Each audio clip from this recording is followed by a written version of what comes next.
Hey, what's going on, everyone? Scott and Gage here, back Fallout 4. This time we're doing a settlement tour of Hangman's Alley. This one's kind of a little tough spot to build in. There's not a whole lot of room. You can build up, though. That's the good part. Get the provisioner out of the way there. When you get this settlement, they got this junk fence here with the door. That's your entrance. You can't scrap it, but it, you know, you don't really want to. It makes for a really good entrance. So we'll head on inside here. And there was some structures here when you first get the settlement. A few buildings right here in the middle, and you know, scrapped all of that stuff because that stuff was just in the way. You know, didn't look very well. This building over here, not the platform on top, but this underneath the bottom, it's here when you first get this settlement, and you can't scrap this one. I wish we could.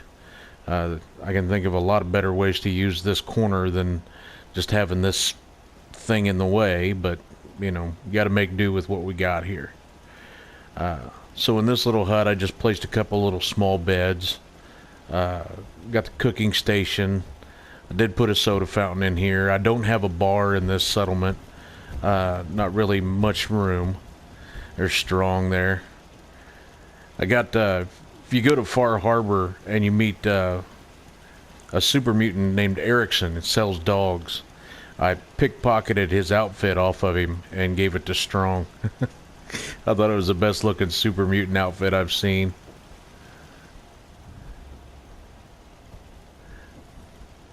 So we got just some, you know,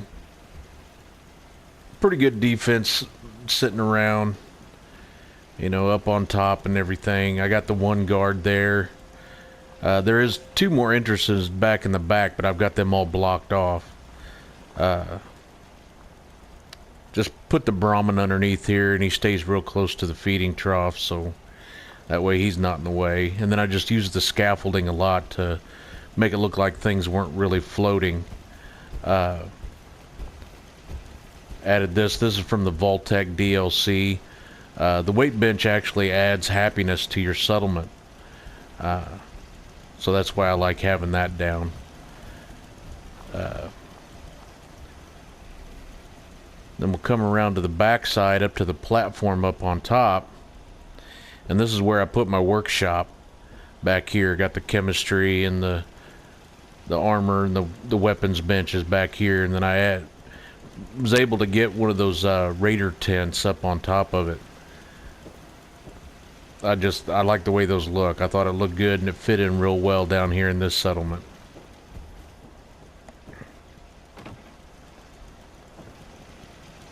So then we'll go around and we'll come up this way. Got this little settlement, or this little house up here. I was able to put it on top of this awning coming off of this building right here. Pretty good use of space. Like I said, you can go up, so you can't make a big room out of it, you know, but I was able to get a little bit of it. And these concrete walls are a lot more forgiving than the wood walls that I've used over there. So they were able to place in places where maybe wood don't, or, you know, wherever you find it. I haven't really decorated in here because there's just not a whole lot of room. Then we'll come down. We'll head up over here on this side. Another day of hard work. Got my guard post up here. Was able to fit the floors right down on top of that little structure underneath of it. Thought it just made a good place to put your guard post, you know, sitting up top watching the entrance. Then we'll come up here into another little bedroom. And then I didn't really mean to have all the floors different. I just put in what would fit. And these little mesh floors here, I've never really used them in a settlement before, but I thought they looked alright, especially coming off of the scaffolding, like, you know, they're, you know, able to be supported, you know. Just another regular little bedroom back here. with that wall, you know, with this wall here being here, it was tough to get a wall in here, so I just left it out. I thought it looked alright without it, and I just put some railings up out of the way to keep the settlers and everything from walking off of it.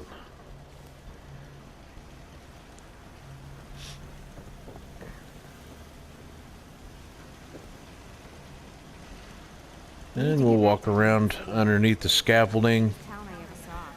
the water, put down a few of the concrete shack floors, and then I use the farming plots on top of them for the food.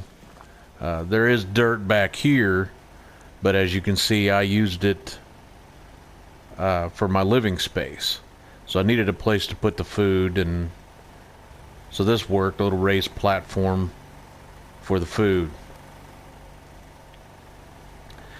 I ran some, you know, wires around so I could place lights everywhere. Rug glitched in that vending machine into that doorway there.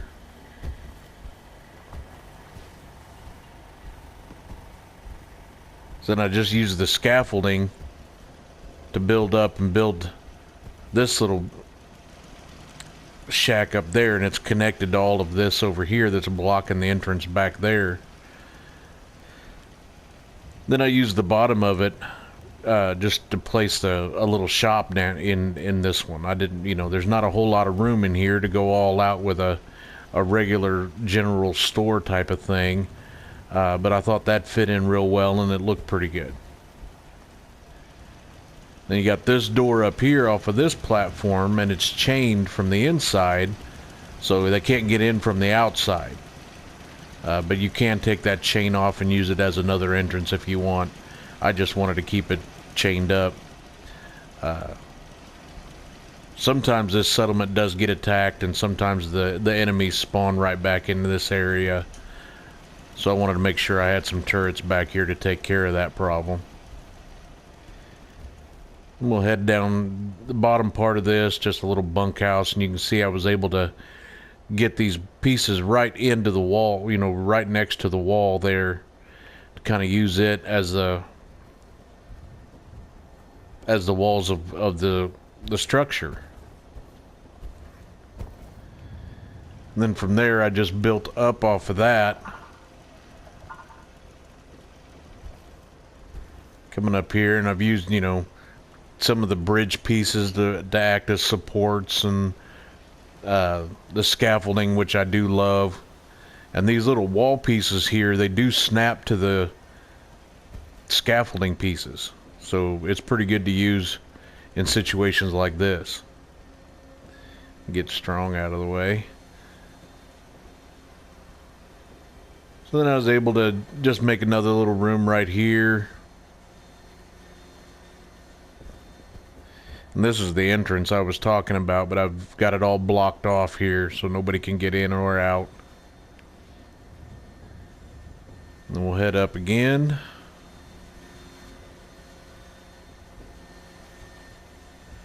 And I needed a little half wall right there to make a doorway into this little room here, so that's why the concrete wall is there.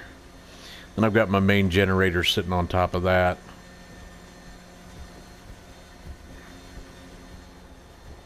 Come out, another look down the alleyway there. We can come over into this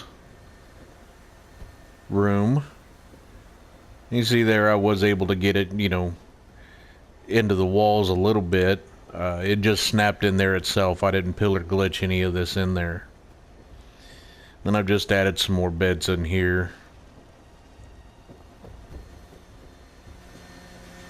And I thought, you know, it really looked cool, you know, real scrappy back in here, you know. Like, this is what they had, so this is how they had to do it. And I really like the way that came out, you know, with the 3 floors and the extended room out over here.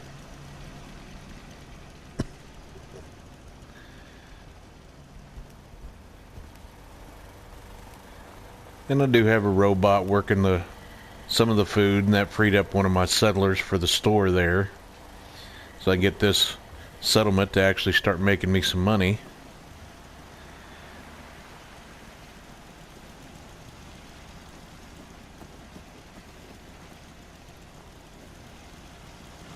So much care for good neighbor. That place is I wanted to do more back in this corner here, but with this debris and crap on the ground, there's not a whole lot you can do with it. Everything looks like it's floating. But I was able to get those stairs right in there to make a little platform up on top. Thought that looked alright. And then the scaffolding is good because it, you know, you can walk underneath it and around it and things like that, so. And so there's Hangman's Alley.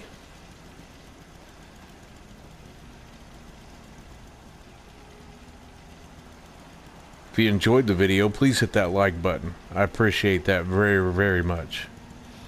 And if you got any questions or comments about anything I've made or wired up or anything like that, please leave a comment. I'm always happy to hear feedback or answer questions or anything like that.